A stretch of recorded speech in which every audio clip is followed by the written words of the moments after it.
napakasarap na ginataang tulingan at fried chicken at lalo na ang sinaing na tulingan. Sabayan mo pa ng gulaman peanut at lumpiang gulay.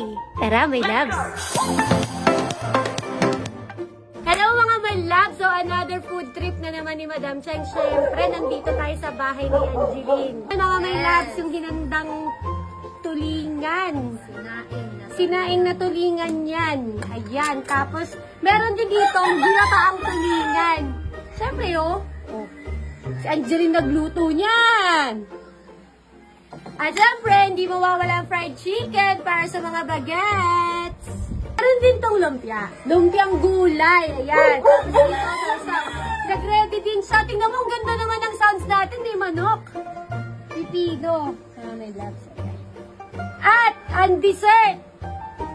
Tikman natin lahat yan, mga my loves. Papakita ko sa inyo kung gaano kasarap yung pagkain nila. Let's go! At dahil nga sa sarap ng ginataang tulingan, hindi na tayo nakapaghintay tikman ito. Ito talaga, my loves, ang original na luto dito sa Batangas. Lasang-lasa mo yung pagkakaluto ng gata. At itong lumpiang gulay, grabe, pag sinawsaw mo dito sa ginawa nilang sausawan, malalasahan mo kagad yung tunay na lasa ng gulay. Tama lang ang pagkakaluto ng gulay, hindi masyadong luto.